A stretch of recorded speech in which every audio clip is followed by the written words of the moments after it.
Welcome to Pragati education 24। आप सभी का एक बार फिर से स्वागत है प्रगति एजुकेशन 24 में। देखिए, आप सभी को बहुत सारी विज्ञप्तियों का बेसब्री से इंतजार है, जिसमें से नर्सिंग पैरामेडिकल यानी नर्सिंग ऑफिसर और फार्मासिस्ट के लिए विज्ञप्ति जारी हो चुका है। आपने देख ही लिया होगा। अब बारी है कुछ और विज्ञप्ति जारी होने का। चिकित्सा विभाग में जो विज्ञप्तियां संभावित इसी माह में जारी हो जाएगी, एएनएम, लैब टेक्नीशियन, रेडियोग्राफर की। बाकी आगे देखने वाली बात है राज्य सरकार की क्या मंशा है। तो देखिए, सिलेबस एएनएम के लिए जारी किया गया था, लेकिन बहुत सारी एएनएम्स दुविधा में हैं कि क्या पढ़ा जाए क्या नहीं पढ़ा जाए। बहुत सारे कमेंट्स हमारे पास आ रहे थे, बहुत सारे कॉल्स भी आए हैं। हमारे पास वीडियो बनाने का समय नहीं मिल पा रहा है। फिर भी देखिए, आपके लिए कुछ लाइव हमने स्टार्ट किया है प्रोग्राम। रिकॉर्डेड लाइव रहेगा डेली इसी समय पर। डेली 7 बजे आपको वीडियो मिलेगा, तो आप यहां से आपकी तैयारी कर पाएंगे। आज हम जानेंगे इस वीडियो के अंदर क्या आपको तैयारी करनी है, किस प्रकार से आपको तैयारी करनी है, कहां से आप नोट्स प्राप्त करेंगे, फ्री में नोट्स मिलेंगे और किस प्रकार से आपको पढ़ना है। तो आप बैठ जाइए। आपने खाना खा लिया होगा, नहीं खाया तो आप बाद में खा लीजिएगा, ईयरफोन लगा लीजिए और आप हमारे साथ थोड़ी देर बैठ जाइए। तो चलिए चलते हैं हम आपके उस सिलेबस का पोस्टमार्टम करने के लिए। तो उससे पहले आप चैनल पर अगर नए हैं और अभी तक आपने चैनल को सब्सक्राइब नहीं किया है, लाइक तो आपने कर दिया होगा, इतना तो हम जानते हैं। तो चैनल को सब्सक्राइब भी कर लीजिए और बेल आइकन नोटिफिकेशन ज़रूर से ऑल पे क्लिक कर दीजिएगा, ताकि आपको नोटिफिकेशन मिलती रहेगी सबसे पहले। तो चलिए चलते हैं हम नोटिफिकेशन की तरफ। और एक आपको एक ये लेटर था, ये वायरल हो रहा था, ये आप लोगों ने देख ही लिया होगा। तो इसके बारे में थोड़ा सा मैं बता देता हूँ, उसके बाद अपन सिलेबस की तरफ चलने वाले हैं।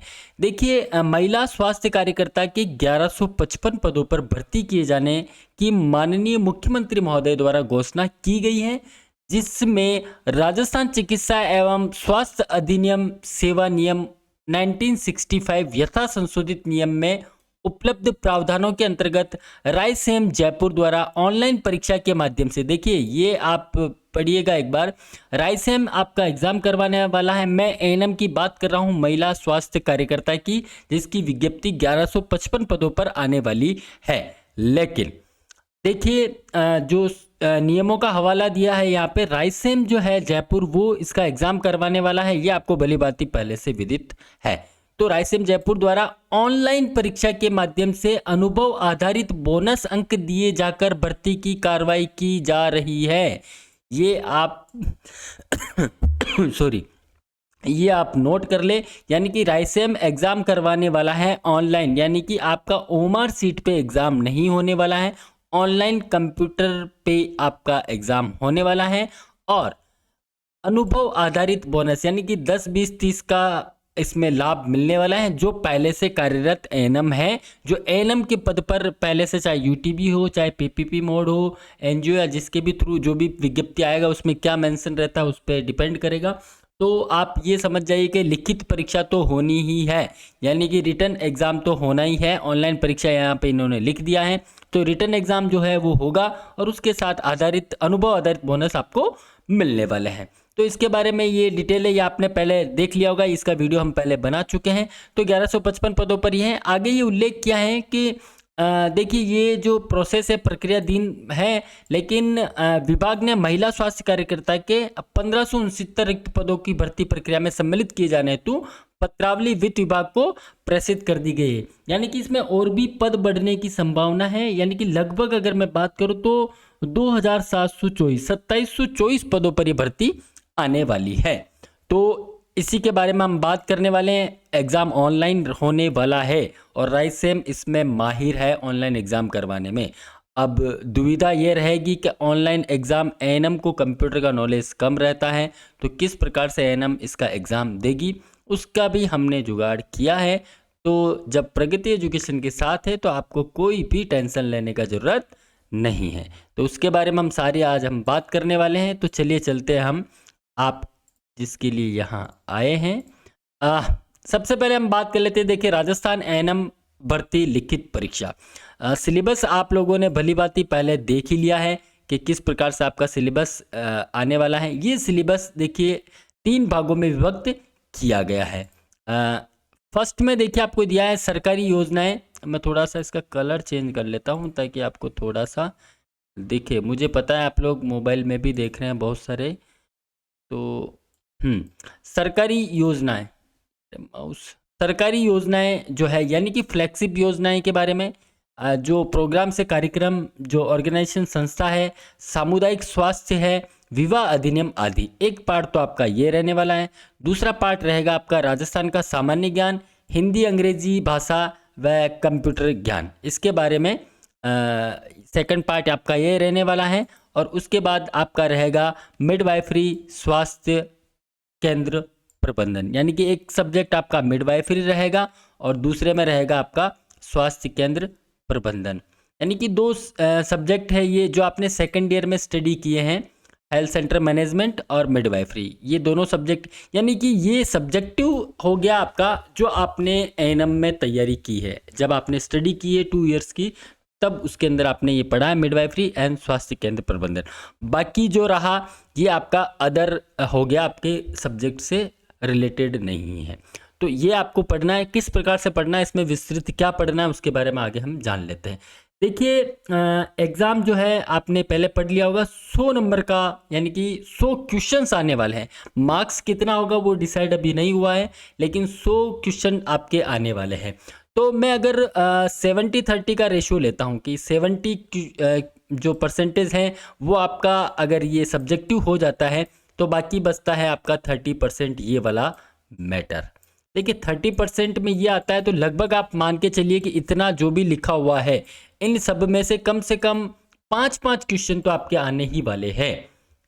ठीक है, यानी कि 70 क्वेश्चन अगर इसमें आ जाते हैं तो 5-5 क्वेश्चन इन सब का मिला के आपके आने वाले हैं। तो इसकी तैयारी आपको जोरों शोरों से करनी रहेगी। किस प्रकार से करनी है उसके बारे में हम यहाँ आए हैं तो उसके बारे में हम जानकारी ले लेते हैं। ये थोड़ा सा माउस का इश्यू आ रहा है मेरे को, ओ ठीक है, ओके, ये सिलेबस हो गया है आपका। अब चलते हैं हम आगे विस्तृत रूपरेखा की तरफ। देखिए विस्तृत रूपरेखा हमने बनवाई है। सबसे पहले हम बात कर लेते हैं सरकारी योजनाएं, फ्लैगशिप योजनाएं, जो हम आपको डेली अब वीडियो देने वाले हैं। जो लाइव रिकॉर्डेड वीडियो रहेंगे वो इसी समय रहेंगे, आप इसी समय तैयार रहे, बैठे रहें। आपको डेली इन सभी जो भी आपको सिलेबस, विस्तृत सिलेबस दिखाने वाले हैं, इन सभी पे पूरा डिटेल जो है वीडियो आने वाले हैं। देखिए फ्लैगशिप योजनाएं बहुत सारी हैं, जिसमें फ्लैगशिप भी हो गई और जन कल्याणकारी योजनाएं भी हैं, उन सभी के बारे में भी आपको डिटेल मिलती रहेगी। देखिए इसके अंदर हम बात करें तो बहुत सारी फ्लैगशिप योजनाएं हैं और जन कल्याणकारी योजनाएं भी हैं। जैसे मुख्यमंत्री निःशुल्क दवा योजना है, इसके बारे में आपको विस्तृत जानकारी मिलेगी नेक्स्ट वीडियो में। अभी आज हम केवल सिलेबस के बारे में बात करने वाले हैं। मुख्यमंत्री विशेष योग्यजन सम्मान पेंशन योजना, मुख्यमंत्री चिरंजीवी स्वास्थ्य बीमा योजना, मुख्यमंत्री वृद्ध जन सम्मान पेंशन योजना, शुद्ध के लिए युद्ध अभियान जो भी चल रहा है उसके बारे में योजना। देखिए चिरंजीवी का बहुत बड़ी फ्लैगशिप योजना है, इसके बारे में सभी एएनएम को जानकारी होनी चाहिए। शुद्ध के लिए युद्ध अभियान और मुख्यमंत्री निःशुल्क जांच योजना, मुख्यमंत्री एकल नारी सम्मान पेंशन योजना, मुख्यमंत्री कन्यादान योजना, पालनहार योजना, कालीबाई भील मेधावी सॉरी छात्रा स्कूटी योजना। इसके अलावा मैं बात करूं सरकारी योजना में तो देवनारायण छात्रा स्कूटी वितरण एवं प्रोत्साहन राशि योजना, इंदिरा गांधी मातृत्व पोषण योजना, इंदिरा रसोई योजना और घर घर औषधि योजना। देखिए कोविड के समय ये लाई गई थी घर घर औषधि योजना, जिसमें सभी को वन विभाग द्वारा पौधे वितरित किए गए थे। और राजस्थान जन आधार योजना, जो अभी जन आधार कार्ड से लिंकिंग करके जो चिरंजीवी योजना का विस्तारित रूप दिया जा रहा है, जन आधार योजना। तो ये बहुत सारी योजनाएं हैं, लगभग 20 से 25 योजनाएं हैं जो गवर्नमेंट्स की फ्लैगशिप योजनाएं और कल्याणकारी योजनाएं, इनके बारे में एएनएम को जानकारी होनी चाहिए। आप लोग फील्ड में वर्क करते हैं तो फील्ड में आपसे कोई भी जो ग्रामीण है या फिर कोई भी है वो आपसे कोई भी क्वेश्चंस कर सकते हैं, तो इसके बारे में आपकी सारी नॉलेज होनी चाहिए। और ये सब हम एक 1 बाय 1 ये सारी चीज़ें हम पढ़ने वाले हैं, आपको इन सब का लाइव रिकॉर्डेड वीडियो मिल जाएगा। मुख्यमंत्री युवा संबल योजना, महात्मा गांधी अंग्रेजी माध्यम स्कूल योजना, जन सूचना पोर्टल, इंदिरा गांधी शहरी क्रेडिट कार्ड योजना, इसमें क्रेडिट कार्ड योजना 2021 जो है, और मुख्यमंत्री लघु उद्योग प्रोत्साहन योजना, निरोगी राजस्थान अभियान। तो ये सारे जो प्रोग्राम है ये हो गए आपके सरकारी योजनाएं और फ्लैगशिप योजनाएं। जितनी सारी फ्लैगशिप योजनाएं इसमें और भी ऐड होना बाकी हैं अभी, और तो ये सारी फ्लैगशिप योजनाएं हम नेक्स्ट पढ़ने वाले हैं। तो आप लोग एक नोटबुक तैयार कर लें, जो अदर सब्जेक्ट्स है उसके लिए एक अलग से नोटबुक बना लें, और बाकी जैसे अभी हमारे एग्जामिनेशन में लगे हुए हैं कुछ जो टीचर्स हैं जो आपके नर्सिंग के हैं, तो उस सब्जेक्ट्स के लिए वो आएंगे आपको बहुत सारा ज्ञान देने के लिए। उसके लिए आप अलग से नोटबुक बना लीजिएगा। बाकी ये वीडियोस आपको अभी जब तक है वो मिलते रहेंगे। तो सरकारी योजनाएं की जो फ्लैगशिप योजनाएं हैं वो एक बार आप पढ़ लेंगे, इन सभी के बारे में विस्तृत जानकारी मिलेगी। देखिए विस्तृत में आपको केवल याद क्या रखना है, ऐसा नहीं कि आप पूरा थ्योरेटिकल लेके बैठ जाएं तो एग्जाम भी आ जाएगा और आप लोग पढ़ नहीं पाएंगे। तो पूरी कंप्लीट आपको स्टडी करने के लिए इसके शॉर्ट नोट्स आपको तैयार करने हैं, जो आपको बने बनाए तैयार मिल जाएगा। आपको कुछ नहीं करना है, बस आपको लिखना है और तैयारी करनी है। तो देखिए जैसे मुख्यमंत्री निःशुल्क जांच योजना है, तो ये कब लागू हुई थी और कौन कौन इसका लाभ ले रहे हैं, इतना सा बस, और कुछ आपको याद रखने की ज़रूरत नहीं है। और सारी जो रामायण है वो आप याद करने की ज़रूरत नहीं है, ताकि इतना सारा आप पढ़ेंगे तो ये 2 महीने क्या 6 महीने भी आप एक साल भी लगा लेंगे तो इतनी सारी चीज़ें आप नहीं पढ़ पाएंगे। तो ये हुई फ्लैगशिप के बारे में। अब बात कर लेते हैं हम जो कार्यक्रम है, जो प्रोग्राम है उसके बारे में। प्रोग्राम में देखिए बहुत सारे प्रोग्राम से नेशनल प्रोग्राम भी है इसके अंदर, जैसे राष्ट्रीय मलेरिया नियंत्रण कार्यक्रम कब लागू हुआ था और किसके लिए है, बस इतनी सी चीज़ें याद रखनी है। इसके भी आपको वीडियो मिलेंगे, जो सिलेबस आपको आज दिखाया जा रहा है उनके विस्तृत वीडियो आपको कल से डेली मिलने वाले हैं। तो आप इसी समय तैयार रहें। और राष्ट्रीय परिवार नियोजन कार्यक्रम, राष्ट्रीय जलापूर्ति एवं स्वच्छता कार्यक्रम, राष्ट्रीय कुष्ठ रोग नियंत्रण कार्यक्रम, राष्ट्रीय फाइलेरिया नियंत्रण कार्यक्रम, मलेरिया उन्मूलन कार्यक्रम, और राष्ट्रीय क्षय रोग मिड डे मील कार्यक्रम जो चलता है, घेंघा रोग नियंत्रण कार्यक्रम, स्कूल स्वास्थ्य कार्यक्रम, विशेष पोषण कार्यक्रम, बालवाड़ी पोषण कार्यक्रम, समेकित बाल विकास योजनाएं, और राष्ट्रीय कैंसर नियंत्रण, अंधता नियंत्रण कार्यक्रम, राष्ट्रीय मानसिक स्वास्थ्य कार्यक्रम, राष्ट्रीय यूनिवर्सल टीकाकरण कार्यक्रम, राष्ट्रीय एड्स नियंत्रण कार्यक्रम, राष्ट्रीय डायबिटीज़ नियंत्रण कार्यक्रम, और राष्ट्रीय रिवाइज्ड राष्ट्रीय क्षय रोग नियंत्रण कार्यक्रम, पल्स पोलियो टीकाकरण कार्यक्रम, प्रजनन एवं शिशु स्वास्थ्य कार्यक्रम फेज 1 और फेज 2, जननी सुरक्षा योजना, राष्ट्रीय ग्रामीण स्वास्थ्य मिशन, NHM और NRHM, इन सभी के बारे में आपको पता होना चाहिए। तो कार्यक्रम में आपको लगभग ये कार्यक्रम पढ़ने हैं। देखिए आपने midwifery subject community health subject आपने फर्स्ट ईयर में पढ़ा होगा, उस फर्स्ट ईयर की बुक में आपको ये सारे कार्यक्रम मिल जाएंगे, और बाकी इन सभी कार्यक्रम की विस्तृत जानकारी आपको वीडियो के रूप में यहाँ पे भी मिल जाएगी।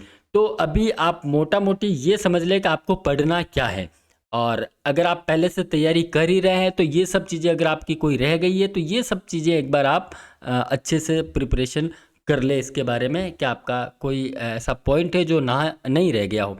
देखिए राजस्थान में पहली बार फर्स्ट टाइम जो है रिटन एग्ज़ाम होने वाला है, तो अभी ये नहीं कहा जा सकता है कि किस प्रकार से पैटर्न सेट रहेगा, पेपर पैटर्न किस प्रकार से रहने वाला है, क्या क्वेश्चन देने वाले हैं, कहाँ से क्वेश्चन देने वाले हैं, और किस प्रोजेक्ट के अंदर या किस पार्ट के अंदर किस पार्ट के अंदर क्या क्वेश्चन आने वाले हैं और कितने आने वाले हैं। तो आपको देखिए पढ़ना सब कुछ है, वो कहते हैं ना गोता लगाना रहेगा आपको अंदर भी जाना पड़ेगा, डूब के निकालना पड़ेगा, ऊपर मलाई वाला भी पढ़ना पड़ेगा, बीच में हलवा भी लेना पड़ेगा। तो सारी चीज़ें आपको पढ़नी है। ऐसा ना होगा आप ऊपर का माल पढ़ लें और पता चला कि एग्जामिनर ने अंदर से खोद के निकाल लिया आपको और आपको वो चीज़ें आ नहीं रही। ठीक है, धरातल पर जो वर्क हो रहा है वो चीज़ें आपको बखूबी आनी चाहिए। आप एनएम है, ऑब्वियसली आप वर्क कर रहे होंगे या जो भी बेरोजगार हैं, लेकिन आपने स्टडी तो की है। तो धरातल पे जो वर्क हो रहा है और अभी स्टेट गवर्नमेंट अभी क्या चाह रही है, क्या प्रोग्राम चल रहे हैं, वो प्रोग्राम्स की आपको सारी डिटेल होनी चाहिए। और प्रैक्टिकल नॉलेज तो आप अगर वर्क कर रहे हैं और आपने कोर्स किया तो आपको बखूबी उसका नॉलेज होगा। तो ये सारी चीज़ें हैं, आपको एक बार देखनी है। ये कार्यक्रम हो गए। अब हम बात कर लेते हैं संस्थान के बारे में। देखिए संस्थान में आप क्या पढ़ने वाले हैं, इंटरनेशनल और नेशनल। देखिए international council of nurses ICN के बारे में डिटेल हम दे देंगे, कहाँ पे इनका मुख्यालय है और क्या ये वर्किंग करते हैं, इनका क्या वेबसाइट है, वो सारी डिटेल आपको वीडियो के रूप में मिल जाएगी। Trend nurse association of India TNI के बारे में। इसके बाद INC के बारे में आपने पढ़ा होगा, इंडियन नर्सिंग काउंसिल। INC क्या चीज़ होती है, और यह है स्टेट नर्सिंग काउंसिल, यानी कि हम राजस्थान की बात कर रहे हैं, राजस्थान में ANM भर्ती की बात कर रहे हैं, तो हम पढ़ेंगे राजस्थान नर्सिंग काउंसिल RNC। ठीक है, RNC के अंदर क्या होता है, किस प्रकार से वर्किंग होता है, उसके बारे में। देखिए INC और INC को समझने के लिए ये है कि इंडियन नर्सिंग काउंसिल, अपन भारत में रहते हैं, भारत के निवासी हैं, तो INC जो होता है वो इंडियन नर्सिंग काउंसिल होता है, और उसके अंडर में स्टेट नर्सिंग काउंसिल आते हैं, यानी कि सभी स्टेट से वो सबका अलग से, जैसे आप लोग कोर्स करते हैं, जैसे चाहे ANM किया है, चाहे आपने GNM किया है, चाहे आपने BSc नर्सिंग किया है, चाहे PB किया है, तो आपको एक रजिस्ट्रेशन लेना होता है। वो INC से अप्रूव्ड होना चाहिए, जिस भी आप कॉलेज से कर रहे हैं वो, और कंसर्न आपका जो स्टेट काउंसिल है वहाँ से अप्रूव्ड होना चाहिए। उसके बाद आपको कंसर्न जो स्टेट है, जैसे राजस्थान की बात करें तो राजस्थान नर्सिंग काउंसिल में आपका एक रजिस्ट्रेशन होता है। उस रजिस्ट्रेशन के बिहाव पर आप किसी भी जो वैकेंसीज निकलती है उसके अंदर आप फाइट कर सकते हैं। तो राजस्थान नर्सिंग काउंसिल है, इसका मतलब आप राजस्थान स्टेट का आपके पास रजिस्ट्रेशन होना चाहिए, तो ही आप इस विज्ञप्ति के लिए एप्लीकेबल है और आप अप्लाई कर पाएंगे, ये ध्यान रखिएगा। अगर आपने रिसेंटली सेकेंड ईयर कंप्लीट किया है, आपका RNC से रजिस्ट्रेशन अभी तक नहीं आया है, तो अप्लाई कर दीजिएगा। इसका वीडियो हमने बना रखा है, वो आप देख लीजिएगा, वीडियो मिल जाएगा। RNC में रजिस्ट्रेशन किस प्रकार से करवाया जाता है, ऑनलाइन रजिस्ट्रेशन होता है। तो आपके पास राजस्थान नर्सिंग काउंसिल से वैलिड रजिस्ट्रेशन होना चाहिए, ये आप ध्यान रखिएगा। और ऑलरेडी अगर आप वर्क कर रहे हैं तो आपके पास ऑब्वियस RNC का सर्टिफिकेट होगा। अदर स्टेट के भी कमेंट्स थे हमारे पास कि सर अदर स्टेट के जो कैंडिडेट हैं क्या हम भी अप्लाई कर पाएंगे इस वैकेंसी के अंदर। यस, अदर स्टेट के जो कैंडिडेट है वो भी अप्लाई कर पाएंगे, लेकिन उनके पास राजस्थान नर्सिंग काउंसिल RNC का सर्टिफिकेट होना चाहिए, ये ध्यान रखिएगा। और अगर बोनस की हम बात करें तो देखिए, अगर बोनस वाला सिस्टम आता है इसमें, तो बोनस केवल राजस्थान के जो कैंडिडेट हैं उनको ही मिलने वाला है, उनको ही इसमें लाभ मिलने वाला है। सॉरी, जो राजस्थान के कैंडिडेट है केवल उनको ही इसमें लाभ मिलने वाला है, और वो भी केवल गवर्नमेंट ऑर्गेनाइजेशन में जिन्होंने वर्क किया है, केवल उन्हीं को इसके अंदर लाभ मिलेगा। दूसरी बात, एक क्वेश्चन ये भी था CHA के लिए कि सर CHA ने जो वर्क किया है, चाहे 9 मंथ 8-9 मंथ किया है उन्होंने, तो उसका क्या एक्सपीरियंस मिलेगा। सर एक्सपीरियंस 1 साल यानी कि 12 मंथ होने पर 1 ईयर काउंट होता है। ठीक है, 365 डेज। तो अगर किसी ने 1 साल वर्क किया है गवर्नमेंट डिपार्टमेंट में, लेकिन अगर वो CHA की बात कर रहे हैं तो CHA का ANM में कैसे मिलेगा एक्सपीरियंस। देखिए, अगर कोई ANM है और उसी पद पर कार्यरत है, ANM के पोस्ट पर ही वर्किंग है, और ANM की वैकेंसी निकली तो ही तो आपको उसका एक्सपीरियंस मिलेगा ना, ये आप थोड़ा सा ध्यान रखिएगा। ठीक है, तो वो सवाल आप ना करें, ये क्वेश्चंस हमारे पास आए थे, तो ये सारी चीज़ें हैं। नेक्स्ट हम बात कर रहे थे, देखिए वर्ल्ड हेल्थ ऑर्गेनाइजेशन WHO के बारे में, जपाइगो है, और जो संस्थान है देखिए यूनिसेफ है, United Nations International Children's Emergency Fund, और इसके बाद USAID है, United State agencies of for international development, और USAID है, United State agencies for international development, USAID।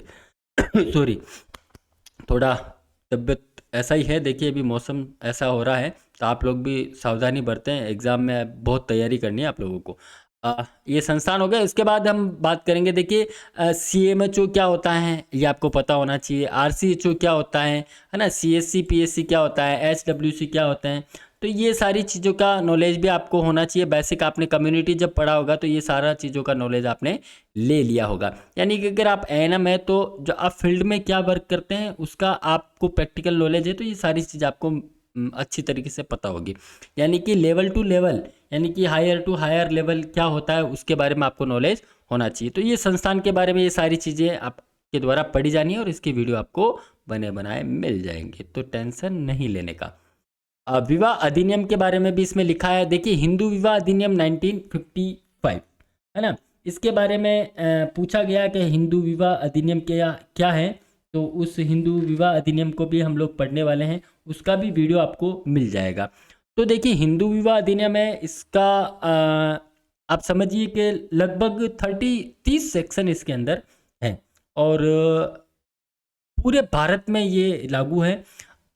इसका नाम तो देखिए हिंदू विवाह अधिनियम है, लेकिन इसके अंदर बाकी अदर जो कम्युनिटी है वो भी इसमें इन्वॉल्व है, यानी कि उनके लिए भी ये लागू होता है। जैसे बुद्ध हो गए, जैन हो गए, सिख हो गए, है ना, तो उन लोगों का भी वो भी इस सेक्शन के अंदर आते हैं। जिसके बारे में हम विस्तृत से चर्चा करेंगे जब इसके बारे में हम बात करेंगे इस वीडियो के बारे में। तो ये विवाह अधिनियम में, विवाह अधिनियम भी आपको पढ़ना है। देखिए कुछ कैंडिडेट ऐसे होंगे जिन्होंने ग्रेजुएशन कर लिया होगा, बीएड भी किया होगा, एसटीसी भी किया होगा, तो उनके लिए थोड़ा इजी हो जाएगा ये चीज़ें कि आप लोगों ने पहले इसको अगर पढ़ लिया है तो। नेक्स्ट, राजस्थान का सामान्य ज्ञान, ये बहुत बड़ा देखिए माया जाल है। राजस्थान में सबसे बड़ा माया जाल ही ये सामान्य ज्ञान है, इसका कोई अपार नहीं है। और आपके इसमें लिखा हुआ कि राजस्थान का सामान्य ज्ञान पूछा जाएगा। राजस्थान का सामान्य ज्ञान होता क्या है? बेसिक सामान्य ज्ञान की बात करें, लेकिन विस्तृत अगर कुछ नहीं है तो फिर आप क्या पढ़ेंगे और कहाँ से पूछा जाएगा? तो हमने एक छोटा सा एक बेसिक स्ट्रक्चर तैयार किया है कि राजस्थान के सामान्य ज्ञान में आपको एटलीस्ट इतनी सी जानकारी तो होनी चाहिए कि राजस्थान के सामान्य ज्ञान में क्या है। तो राजस्थान का सामान्य ज्ञान है, उसके बारे में हम जानकारी प्राप्त करेंगे वीडियो के माध्यम से।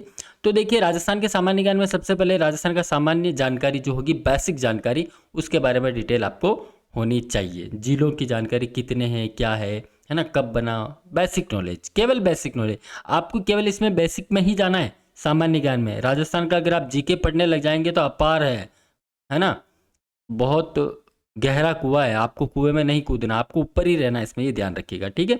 राजस्थान की भौगोलिक संरचना के बारे में आपको एनएम है तो आपको बेसिकली ज्योग्राफिकल नॉलेज आपको होना चाहिए। कौन सा एरिया कहाँ पे आपको पूछ लेगा, आपका सब सेंटर है, सीएससी पीएससी किधर, या फिर डिस्ट्रिक्ट्स के अंदर आपको किधर कहाँ जाना है, तो थोड़ा आपको जियोग्राफिकल नॉलेज होना चाहिए। राजस्थान की जनसंख्या संबंधित जो जानकारी है उसके बारे में जानकारी होनी चाहिए। ऑब्वियस आपका काम ही जनसंख्या नियंत्रण है, तो इसके बारे में तो आपको जानकारी होनी चाहिए। राजस्थान की शासन और प्रशासन संबंधी महत्वपूर्ण जानकारी, ऑब्वियस ये होनी चाहिए आपको। शासन प्रशासन के बारे में जानकारी आप ले लीजिएगा वीडियो के माध्यम से। राजस्थान में स्थित प्रमुख मंदिर व उनका स्थान, कौन से मंदिर कहाँ पे है और किस जगह पे स्थित है, इतनी सा बस। मेले एवं स्थान, राजस्थान में प्रमुख मेले कहाँ लगते हैं और किस जगह पे लगते हैं, बस इतनी सी जानकारी चाहिए। तो इनके सारे आपको बने बनाए नोट्स मिल जाएंगे, बस आप तो यहाँ से हलवा लीजिएगा और खाइएगा। हम तो चाहते हैं कि आप सब एनम बन जाए। राजस्थान का सामान्य ज्ञान में देखिए राजस्थान के प्रमुख युद्ध है। युद्ध की बात करें तो इतने सारे युद्ध हैं कि आप युद्ध में लड़ाते लड़ाते खुद लड़ने लग जाएंगे, तो बहुत सारे युद्ध हैं। तो युद्ध के बारे में भी हम जानकारी लेंगे, बेसिक जानकारी लेंगे, वन लाइनर, केवल वन लाइनर, आपको कोई भी डीपली जाने की जरूरत नहीं है। कौन सा युद्ध किसके बीच हुआ, कब हुआ, बस इतना सा पढ़ेंगे और कुछ नहीं पढ़ना है इसके अंदर, ठीक है ना। राजस्थान की प्रमुख भाषा एवं बोलियों के बारे में बात करें तो कौन कौन सी भाषा कहाँ बोली जाती है और कौन कौन सी बोलियाँ हैं।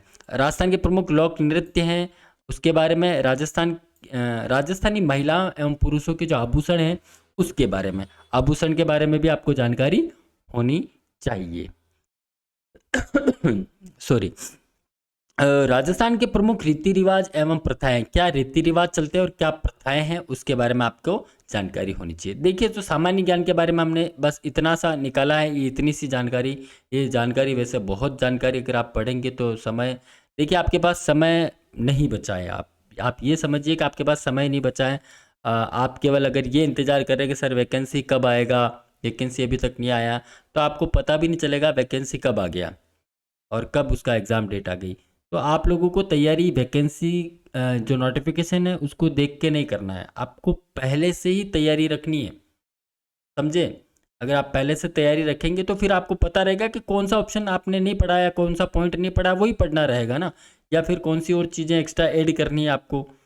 एक्स्ट्रा पढ़ लिया तो कोई दिक्कत नहीं है, क्योंकि यहाँ अथाह जानकारी मिलने वाली है और पेपर में क्या आने वाला है इसका कोई आइडिया नहीं है। आप लोगों को पता हो तो कंप्यूटर अनुदेशक का विज्ञप्ति निकाला गया था राजस्थान में पहली बार, और उसका जो सिलेबस जारी किया गया था वो सिलेबस नहीं समुद्र था। और उस समुद्र में जो अनुदेशक थे कंप्यूटर बेरोजगार बेचारे, उन्होंने इतने समुद्र में गोते लगाए, लेकिन पेपर में क्या मिला? नथिंग। यानी कि जो सिलेबस था उसके अकॉर्डिंग पेपर नहीं था। तो पेपर क्या दिया गया था, और आपने देखा ही होगा उसका रिजल्ट, कितने पद अभी खाली रह गए हैं। तो ये सारी चीज़ें अभी क्लियर नहीं की जा सकती कि एएनएम में क्या क्वेश्चंस आने वाले हैं, क्या नहीं आने वाले। आपका काम पढ़ाई करना है, आप पढ़ते रहें। आप पढ़ेंगे तो मजबूत बनेंगे। वो जैसे बचपन में आपने कछुआ और खरगोश की कहानी तो सुनी होगी ना, कछुआ खरगोश, वही नहीं सुनी क्या, जिसमें कछुआ जीत जाता है? पूरी नहीं सुनी होगी आपने। देखिए, खरगोश और कछुआ रेस लगाते हैं, ठीक है, और खरगोश जो होता है वो और कॉन्फिडेंस हो जाता है उसको, और वो सो जाता है, और उसमें कछुआ जीत जाता है। खरगोश समझता है ना कि मैं तेज भाग सकता हूँ, तो कछुआ तो धीरे धीरे आ जाएगा आराम से, और खरगोश सो जाता है, तो फिर कछुआ जीत जाता है। तो ये और कॉन्फिडेंस है, तो आपको और कॉन्फिडेंस नहीं होना चाहिए। वो कहते हैं कि slow and steady wins the race. अब सुनो पार्ट 2। कछुआ और खरगोश की कहानी यहीं तक सुनी होगी आपने। आगे क्या हुआ था ये किसी को नहीं पता है। जीतने के बाद क्या किया होगा? खरगोश और कछुए ने, दोनों ने लड़ाई की होगी, क्या किया होगा? देखिए पार्ट 2 सुनिए। खरगोश का दिमाग हो जाता है खराब कि साला मैं कैसे हार सकता हूँ, मैं तो बहुत तेज दौड़ता हूँ। तो खरगोश का दिमाग हो जाता है खराब। वो कहता है चल कछुए दोबारा रेस लगाते हैं, ठीक है। अब खरगोश अपनी गलती को ध्यान में रखता है। खरगोश समझता है कि मैं पहले सो गया था तो अब सोऊंगा नहीं। तो खरगोश अपनी गलती को ध्यान में रखता है और तेज दौड़ता दौड़ता है, और आखिरकार वो खरगोश जीत जाता है, ठीक है। तो कहने का मतलब है गलतियों को ध्यान में रखो, उसको दोहराओ मत। गलतियों को हमेशा क्या रखना है, आपको ध्यान में रखना है, उनको कभी दोहराना नहीं है। यानी कि एक बार अपनी कोई गलती करे तो फिर से वो गलती आपसे नहीं होनी चाहिए। अब सुनो पार्ट 3। अब क्या होता है? अब दोनों थोड़े थोड़े मोटिवेट हो जाते हैं। खरगोश भी हो जाता है और कछुआ भी होता है। खरगोश समझता है कि मैं बहुत तेज दौड़ सकता था तो पहले हार गया था, अब खरगोश को पता चला कि नहीं, मैं दौड़ के आगे निकल के मैं जीत गया। अब कछुआ कहता है कि चल एक बार और रेस लगाते हैं। अब क्या होगा, लेकिन रास्ते बदल लेते हैं। यानी कि जो पहले जो सिंपल रास्ता था जिस पे हम दौड़ लगा रहे थे, अब रास्ता थोड़ा चेंज कर लेते हैं, ठीक है। अब खरगोश भागता है, ठीक है। पहले खरगोश भागता है कि उसको ही जीतना है क्योंकि बहुत तेज भागेगा वो। खरगोश दौड़ता है, भागता है, लेकिन उसे रास्ते में रुकना पड़ जाता है। क्यों?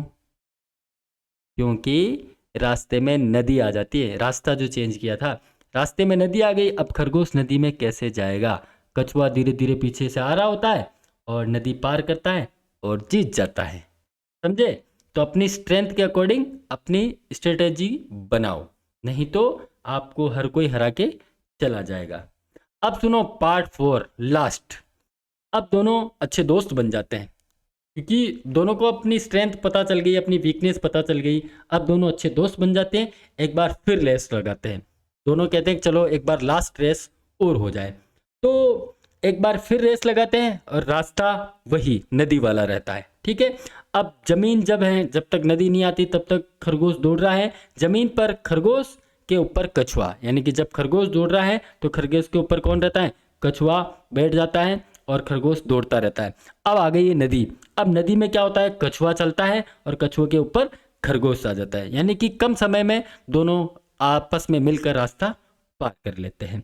तो दोस्त ऐसे बनाओ जिसकी स्ट्रेंथ आपकी वीकनेस हो, समझे।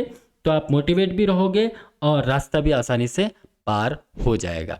तो इस प्रकार से आप लोग अपनी मेहनत करें और हम चाहेंगे कि आप लोग सभी एएनएम बने। तो हम बात करते हैं सामान्य ज्ञान के बारे में। आप लोग कहाँ कछुए और खरगोश में ले गए मुझे। हाँ, नेक्स्ट हम बात करें हिंदी व्याकरण के बारे में। देखिए हिंदी व्याकरण जो है उसके बारे में भी दिया हुआ है कि हिंदी और ग्रामर दोनों आपको पढ़ना है, हिंदी और इंग्लिश। तो हिंदी ग्रामर में देखिए बहुत सारा, हिंदी ग्रामर भी एक बुक ही बहुत बड़ी बुक है वो। तो इसमें भी आपको बहुत कम चीज़ें मैं बताऊंगा आपको। देखिए संज्ञा, सर्वनाम, विशेषण, ये आपने पढ़े होंगे बचपन में, भूल गए होंगे अब तो। विलोम शब्द या विपरीतार्थक शब्द जो है उसके बारे में, शब्द समूह के लिए एक शब्द, पर्यायवाची शब्द, तत्सम और तद्भव शब्द है, शब्द युग्म है, वर्तनी संबंधी अशुद्धियाँ हैं, इसके बारे में हम लोग पढ़ने वाले हैं। वाक्य शुद्धि है, ये शायद टाइपिस्ट ने 2 बार टाइप कर दिया, यहाँ पे कोई दिक्कत नहीं है। शब्द विन्यास यानी उपसर्ग और प्रत्यय के बारे में, मुहावरा एवं लोकोक्ति के बारे में, संधि और समास, और सरकारी सॉरी सरकारी पत्र और शासकीय पत्र के बारे में भी जानकारी आपको होनी चाहिए, क्योंकि आपको कोई ऐसा सरकारी या शासकीय पत्र लिखना पड़ा तो आपको इसके बारे में तो विशेष रूप से जानकारी होनी चाहिए। तो ये हिंदी व्याकरण पढ़ने वाले हैं, और इसके बाद हम आएंगे इंग्लिश ग्रामर के अंदर।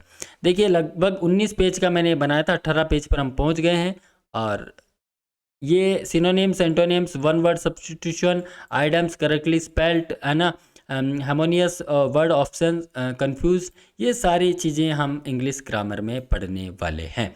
और लास्ट जो रहेगा हमारा वो रहेगा कंप्यूटर, और सबसे इम्पोर्टेंट, क्योंकि आपका एग्ज़ाम कंप्यूटर पर होने वाला है। आपके जो MCQ क्वेश्चंस है वो कंप्यूटर पर आएंगे, ना कि ओमार सीट में। ओमार सीट होती तो आप गोला लगा देते और गोल गोल कर देते। अब आएगा बेटा आपका कंप्यूटर पर एग्ज़ाम, तो फिर एग्ज़ाम कंप्यूटर पर देने के लिए हम आपको मॉक टेस्ट करवाएंगे, आप टेंशन ना लें। एग्ज़ाम से पहले हम आपका एग्ज़ाम कंप्यूटर पर ले लेंगे, किस प्रकार से आपको एग्ज़ाम देना है उसकी पूरी जानकारी आपको आपके मोबाइल पर ही मिल जाएगी। ठीक है, तो कंप्यूटर में हम लोग पढ़ेंगे बेसिक नॉलेज के बारे में, केवल बेसिक नॉलेज। उसके बाद वर्ड के बारे में छोटा सा जानकारी, और नॉर्मल एक्सेल, यानी कभी कभी आपको कोई रिपोर्ट्स भेजनी होती ना डिपार्टमेंट को, तो वो उसके लिए थोड़ा सा यूज़ रहता है, तो उसके बारे में छोटी सी इसकी जानकारी लेंगे। बाकी इंटरनेट के बारे में आपको बहुत सारी जानकारी ऑलरेडी है, तो वो भी हम पढ़ लेंगे। इसके अलावा सॉरी, मोबाइल एप्लीकेशंस जो आप यूज़ में लेते हैं, ऑब्वियस बहुत सारे ऐप्स हैं आपके डिपार्टमेंट में जो आप यूज़ में लेते हैं। MCQs के बारे में हम बात करेंगे कंप्यूटर के, और ये आपका इसमें विस्तृत सिलेबस रहने वाला है।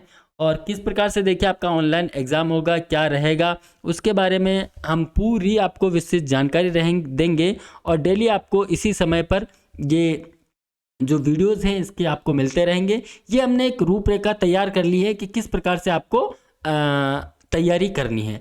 एटलीस्ट आप इतना तो पढ़ें, आप अगर पहले पढ़ चुके हैं बहुत सारा तो कोई दिक्कत नहीं।